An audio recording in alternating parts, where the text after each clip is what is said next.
Em nome do Pai, e do Filho e do Espírito Santo. Amém.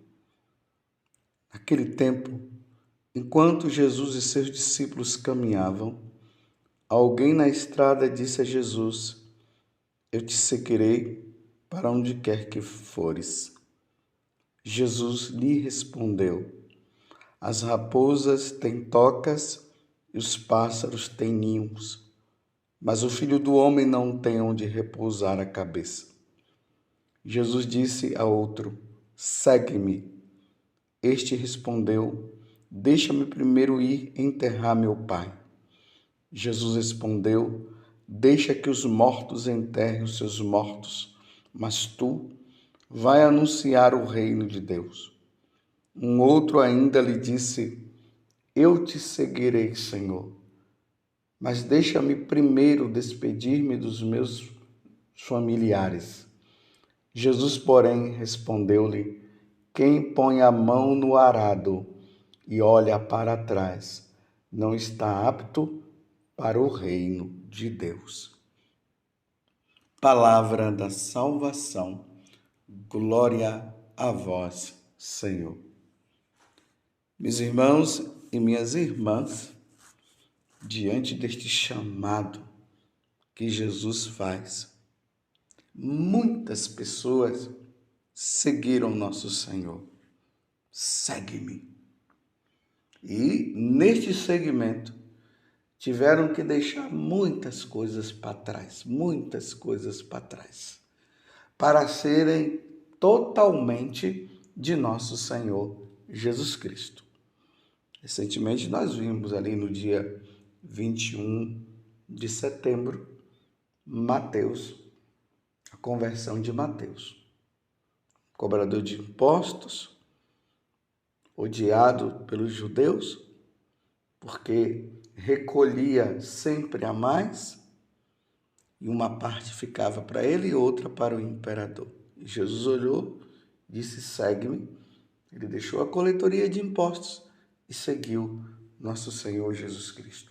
E assim na história da igreja nós vamos vendo isso, muitas e muitas pessoas que tiveram que abandonar a vida mundana, a vida sem Deus, para estar com Deus. Por isso hoje a igreja celebra com muita alegria a memória de São Francisco de Assis. Quem não já ouviu falar de São Francisco de Assis? Fala-se que o nome dele vem do nome da palavra França. Foi uma honra, né, o que o pai fez a França, honrando a França, que ele gostava muito da França. Aí deu o nome de Francesco. Para nós, no português, Francisco, porque ele gostava muito da França. E Francisco, ou São Francisco, que depois ele se tornou santo, ele trabalhava com o pai numa loja de tecidos. Mas naquela época, São Francisco, ele queria ser mesmo, era um cavalheiro, daqueles que vai lá, recebe as honrarias, vai lutar e depois se torna aquele homem famoso, onde as mulheres ficam todas assim admiradas com ele. E foi numa dessas andanças de São Francisco, nessas guerras que aconteciam entre um reinado e outro, que São Francisco passou pela humilhação da derrota. E ele ainda ficou numa prisão, ficou preso 1 ano em Perugia. No regresso, fez-se armar cavaleiro pelo conde Gualtério e esteve a ponto de partir para a Apulia. Mas em Spoleto, ele pareceu-lhe ver, conta isso São Boaventura na célebre biografia, um palácio, vejam só, ele viu um palácio magnífico e belo, e dentro dele muitíssimas armas marcadas com a cruz. E uma voz que vinha do céu dizia o seguinte: são tuas e dos teus cavaleiros. Vejam que Jesus começa agora a mover o coração de São Francisco à conversão. Esse sonho, ele não compreendeu, né, o que significava isso, mas depois veio a interpretação do sonho, no dia seguinte. Aí Jesus falou: Francisco, quem te pode fazer mais bem, o Senhor ou o servo? É uma pergunta que é feita para que ele possa pensar. Aí Francisco compreendeu. Voltou sobre seus passos, abandonou definitivamente a alegre companhia e, enquanto estava absorto em oração, na igreja de São Damião, ouviu claramente o apelo: Francisco, vai e repara a minha igreja, que como vês está toda em ruína. Está toda em ruína. Meus irmãos, parece os tempos de hoje. Olha como está a igreja. Que confusão dentro da igreja. Já não se sabe mais a quem seguir. Cada um falando uma coisa. Já não há mais unidade na igreja. Uma confusão tremenda. E essa frase de Jesus: Francisco, vai e repara a minha igreja, que como vês está em ruína, é muito atual. E o jovem, ele não fez delongas, e diante do bispo Guido, a cuja presença o pai o conduzira à força para fazê-lo desistir, porque o pai não queria que ele se tornasse um seguidor de nosso Senhor Jesus Cristo, assim ao ponto de largar tudo, despojou-se de todas as roupas e as restituiu ao pai, porque o pai tinha jogado na cara dele que tudo que ele tinha era ele que tinha dado. Então Francisco tirou a roupa, ficou nu ali no meio do povo e ele disse: agora o meu pai é o pai que está no céu. Não é que ele estava renunciando à paternidade do pai dele. Ele só estava dizendo para o pai: olha, uma vez que o Senhor está jogando tudo na minha cara, a partir de hoje eu te dou tudo que o Senhor me deu para eu ser livre, para seguir o meu Senhor. Improvisou-se em pedreiro, porque Jesus tinha me pedido para ele restaurar a igreja que estava em ruína, ele ainda não tinha entendido o que significava isso. Improvisou-se em pedreiro e restaurou do melhor modo possível 3 igrejinhas rurais, entre as quais Santa Maria dos Anjos, a dita Porciúncula, essa igreja imensa que tem lá agora em Assis, quer dizer, está a Porciúncula dentro de uma igreja maior, Santa Maria dos Anjos. Uma frase iluminante do Evangelho indicou-lhe o caminho a seguir: ide e pregai, curai os enfermos. Não leveis alforje, nem 2 túnicas, nem sapatos, nem bastão. Está vendo que a conversão de São Francisco ela passa por fases.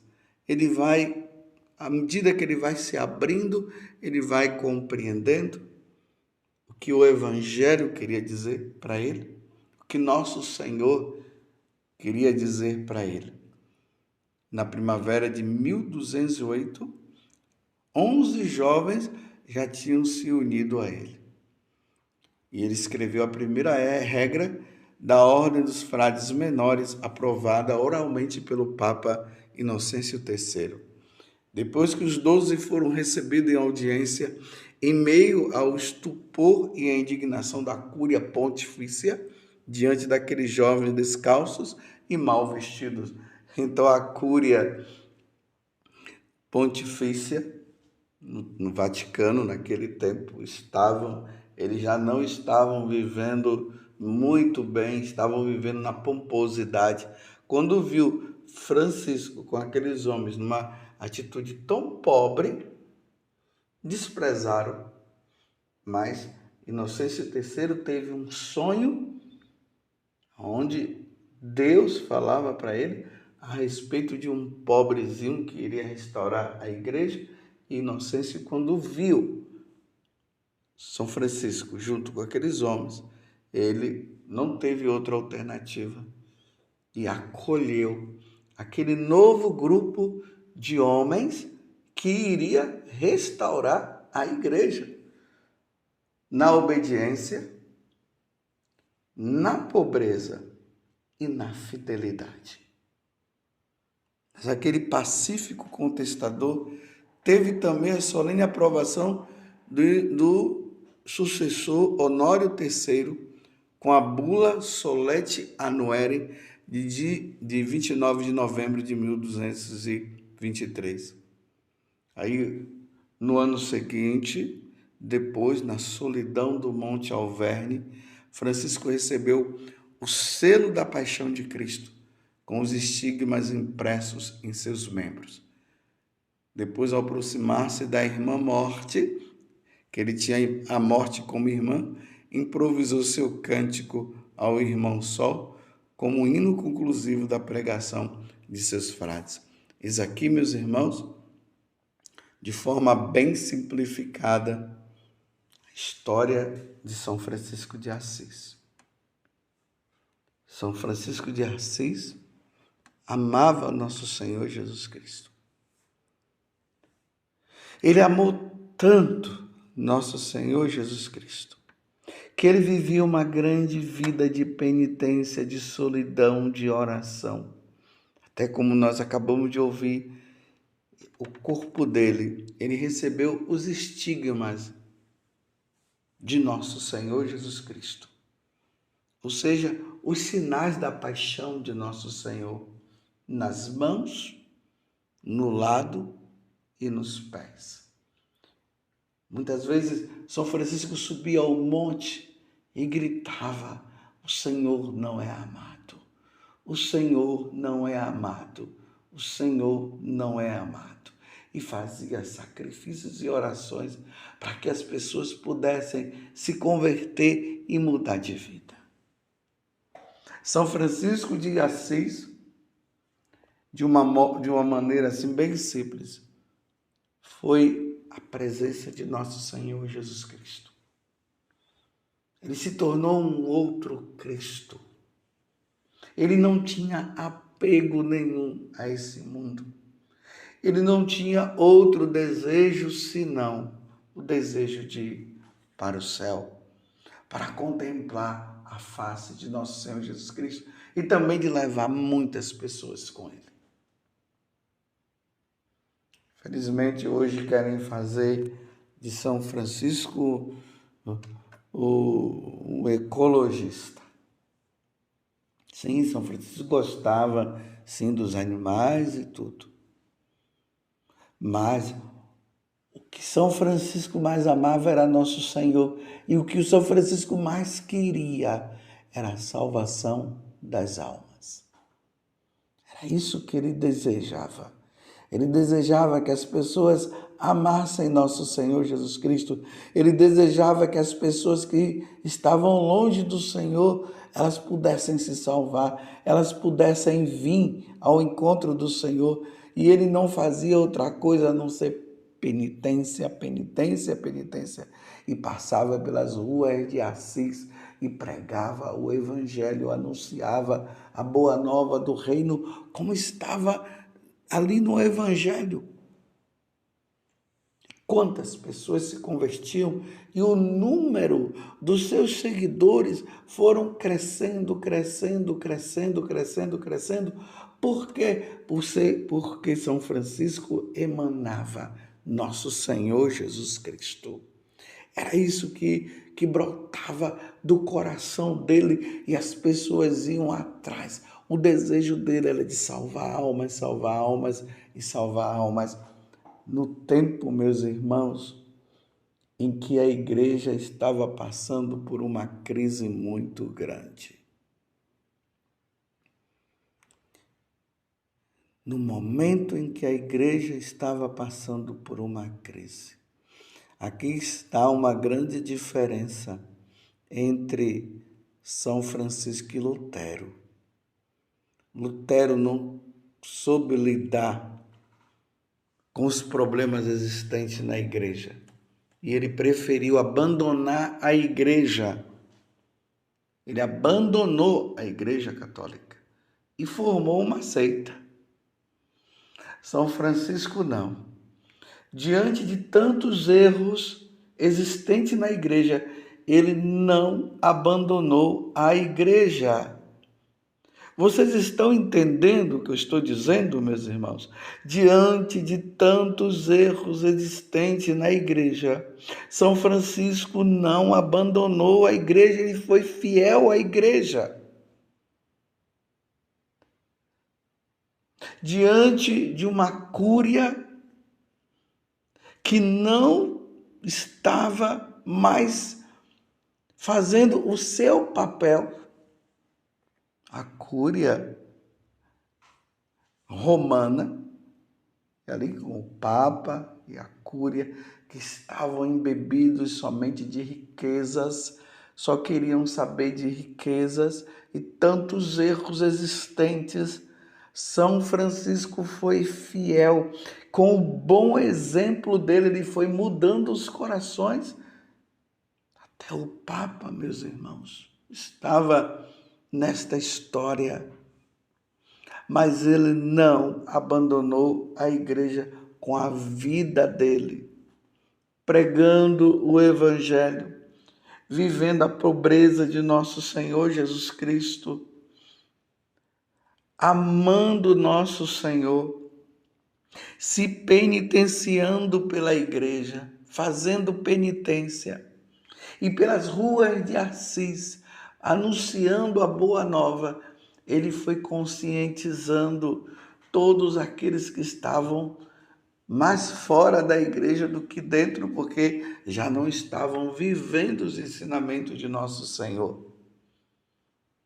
Amando o Papa e rezando pelo Papa. Amando os cardeais e rezando pelos cardeais. Se penitenciando pelos cardeais. Mas sendo obediente, claro, obediente no sentido de que era obediente ao que era o correto. O que não era correto ele não fazia, mas ele não ficava apontando o erro, não ficava brigando, não ficava fazendo aquilo, ele continuava rezando, penitenciando, levando o evangelho, passando por muitas e muitas humilhações, mas sendo fiel à igreja. Restaura a minha igreja. É isso que estava no coração dele diante do que Jesus havia falado. Francisco, restaura a minha igreja. Francisco, restaura a minha igreja. Vocês viram que primeiramente ele pensava que a restauração da igreja era aquelas igrejinhas lá, mas depois ele teve a compreensão que Jesus estava falando muito mais, era além do que ele imaginava. Era a igreja que estava prestes às ruínas, estava se arruinando do seu interior. A igreja estava se arruinando no seu interior. E hoje nós vemos isso, meus irmãos. A igreja se arruinando. Claro, Jesus disse que as portas do inferno não vão prevalecer contra a minha igreja. Mas até que isso não aconteça, porque não vai acontecer mesmo, que a igreja não vai ser arruinada. Muitos irão se perder. Então, meus irmãos, hoje nós devemos nos unir a São Francisco de Assis e pedir muita sabedoria de como nós devemos estar e viver na igreja. Como São Francisco rezando. Rezemos pelo Santo Padre, o Papa. Rezemos, meus irmãos, pelos cardeais, pelos bispos.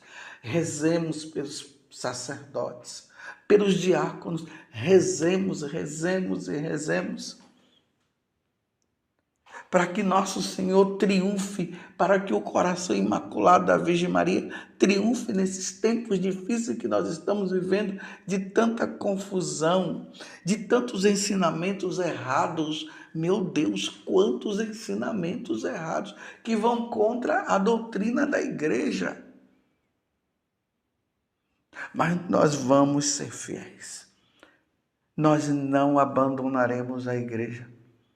Aqui mais uma vez eu quero relembrar Santa Catarina de Sena, Santa Teresa d'Ávila. Morro como filha da igreja. Nós morreremos fiéis à Igreja Católica. E é com o nosso bom exemplo, como Jesus disse, que nós devemos ser sal, que nós devemos ser luz. Então vamos dar sabor de santidade à igreja, vamos ser luz nessa escuridão, nessas trevas, mas não vamos abandonar a igreja. Vamos nos unir a Nossa Senhora e pedir a Nossa Senhora essa intercessão, e vamos pedir a Jesus: Jesus, salva a tua igreja. Jesus, salva a tua igreja. Que São Francisco de Assis nos ajude nesses tempos difíceis. Que a igreja passa por tempos terríveis.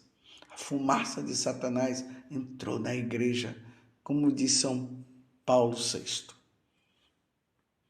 Mas ele não vai vencer, porque nós contamos com o nosso fundador, que é nosso Senhor Jesus Cristo. Louvado seja nosso Senhor Jesus Cristo, para sempre seja louvado, e a sua mãe, Maria Santíssima.